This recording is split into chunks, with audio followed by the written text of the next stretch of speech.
കൃഷ്ണ കിച്ചണിലേക്ക് സ്വാഗതം. ഇന്നിവിടെ തയ്യാറാക്കാൻ പോകുന്നത് വഴുതനങ്ങ കൊണ്ടൊരു മെഴുക്കുവരട്ടിയാണ്. അതിന് വേണ്ട ഇത്രയും വഴുതനങ്ങ ഉണ്ട്, 2 സവാള, 4 വഴുതനങ്ങ, 3 കിഴങ്ങ്, 2 പച്ചമുളകുണ്ട്. ഇത് നമുക്കൊന്ന് നുറുക്കിയെടുക്കാം. മെഴുക്കുവരട്ടിക്കൂടെ നുറുക്കി വെച്ചിരിക്കുന്നു ഉള്ളി, കിഴങ്ങ്, പച്ചമുളക്. ഇത് നമുക്കൊന്ന് തീ കത്തിച്ച് ചീഞ്ചട്ടിയിലേക്ക് ഇടാം. എണ്ണയിലേക്ക് ഇടുന്നത് ഇത് ഒരു പൊതിച്ചോറിനാണ് ഏറ്റവും നല്ല മെഴുക്കുവരട്ടി.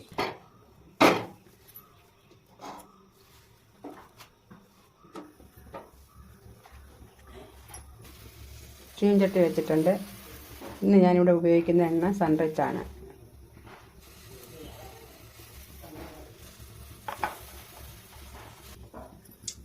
കുറച്ച് കറിവേപ്പില ഇടാൻ പോകുന്നു. എണ്ണ ചൂടായി. കിഴങ്ങ് നമുക്ക് ആദ്യം ഇടാം.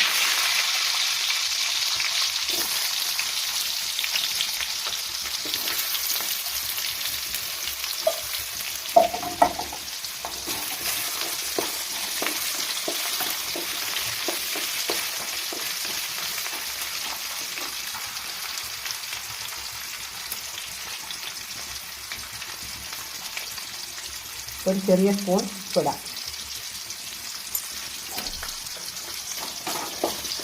ഇതിനെല്ലാം കൂടെ ഇത്ര ഉപ്പ് മതിയാകും. പോരാഞ്ച് പിന്നിടാം. ഉള്ളിയുടെ അതിൻ്റെ പുറത്തോട്ടിടുന്നു. പച്ചമുളക്,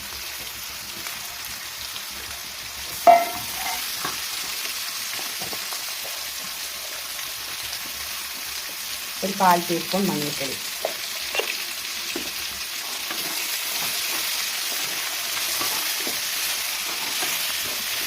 ഇതൊന്ന് ഹാഫ് വേഗമാകുമ്പോൾ വഴുതനങ്ങ ഇടാം.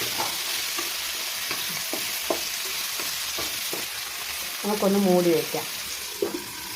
കുട്ടിയുടെ കഷ്ണങ്ങളെല്ലാം ഒന്ന് തുറന്ന് നോക്കാം.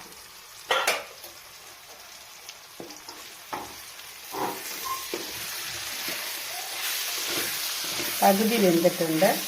അതിലേക്ക് കഷ്ണമാക്കി വെച്ച വഴുതനങ്ങയും കൂടി ഇടുക.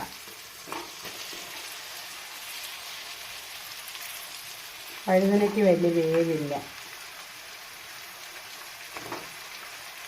വാടിക്കിട്ടിയാൽ മതി.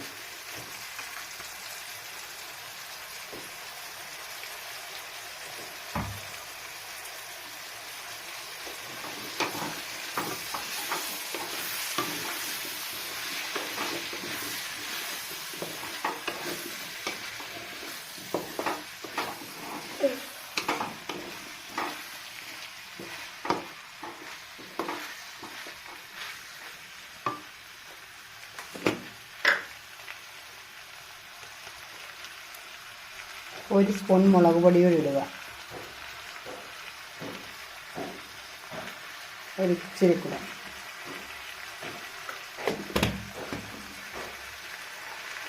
ഇതൊന്ന് കൂട്ടി ഇളക്കി വയ്ക്കാം.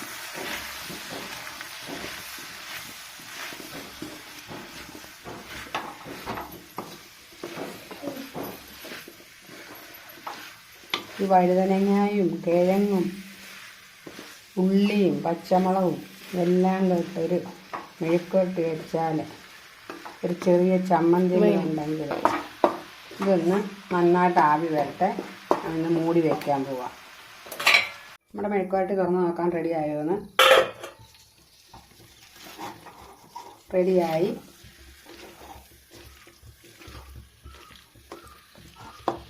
ഈ ഒരു മെഴുക്കുവരട്ടിയും ഇച്ചിരി ചമ്മന്തി ഉണ്ടെങ്കിൽ നമ്മുടെ ചോറൂണ് നല്ല റെഡിയായിട്ട് നടക്കും. വേറെ കറികളൊന്നും വേണ്ട, ചോറിന് ഇത് മതിയാകും.